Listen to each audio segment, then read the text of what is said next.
Hello everybody, and welcome back for the synopsis of the sixth book of the 66 books of the Bible, the book of Joshua. Now, this is the first book of the book of histories. Deuteronomy, which was the last video that I shot, was the last book in the book of laws.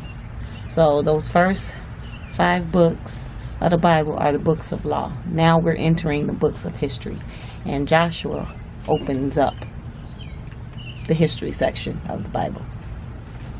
Joshua is a very action-packed book. Now, if you remember, at the end of, I had to make sure it was recording.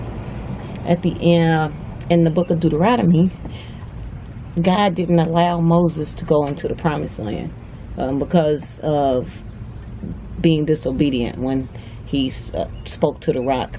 He was supposed to speak to the rock to get water from it, but he struck the rock. So because of Moses' sin, he wasn't allowed into the promised land. So he died. But before he died, he told Moses that Joshua would be the one to lead the people into Canaan, lead the people into the promised land. So the book of Joshua is about Joshua leading the people into the promised land, defeating the people that inhabited it, the tribes that inhabited the land. The first part of the book is about that, and this is the book where the song, Joshua fought the battle of Jericho and the walls came tumbling down. Well, this also is a book that shows some miracles that God had done to help Joshua along and help him to defeat these people that lived in this land that was promised to them. I don't want to give away too much because I do want you to read the book. It's a very exciting book, by the way, but God brings down the walls. He collapses the walls. Okay, so Rahab was a prostitute that helped Joshua, and she helped the Israelites to spy in Jericho, but they protected her, so she gained protection for helping them. But yes, so God brings the walls down. God also stops time, but basically he kept the sun from setting so that Joshua would have more time to defeat the enemies and that they went there to take over. So the Lord he kept the sun from setting for a while to allow more time to complete his task. Another thing that happens is God rains giant hail from the sky to crush the enemy. So there are a lot of miracles that were that you'll see happening in this book that God used to help achieve his purposes. One of the things that I don't know if you'll notice it or not, but is the character of Joshua. Joshua is one of the few people who pretty much lived a clean, righteous, sinful life. He only disobeyed God maybe once, and that was it. For the most part, he lived a life that was pleasing to God, and he lived upright. So he was a man of God. And all the way even through to like the second half of the book, where he is reminding the people to trust God and not worship idols, and to make sure that they serve him and remember what he's done so that they will keep his favor, the Israelites. Now, the land was also divided up in this book among the 12 tribes of Israel now, with the Levites, which were God's priests. Instead of them getting sections of land, they were kind of scattered out in cities throughout, because they need, I think that was done that way, instead of giving them large sections of land, because they needed to be among all of God's people. So they had to spread them out more and not clump them, because they were the priests, instead of clumping them in one spot. So they needed to be spread out. A couple of interesting quotes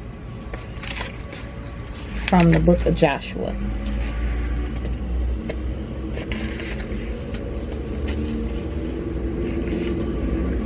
I don't want to be giving away too much. I like for you guys to go and read this book for yourselves. But here's some good quotes.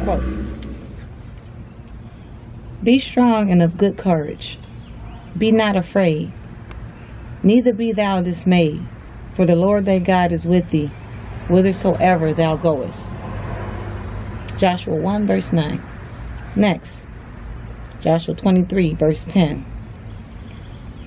One man of you shall chase 1,000. For the Lord your God, it is that fighteth for you, as he hath promised you. One man shall chase 1,000. For the Lord your God, he it is that fighteth for you, as he hath promised you. And last but not least, 24 verse 15.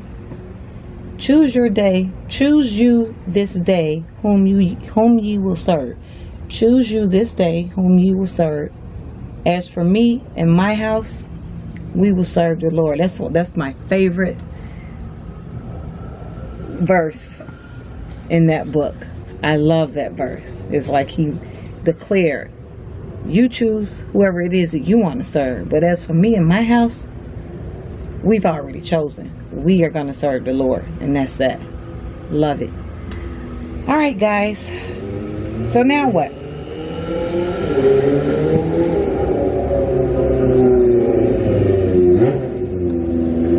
Go and read your books. That's what.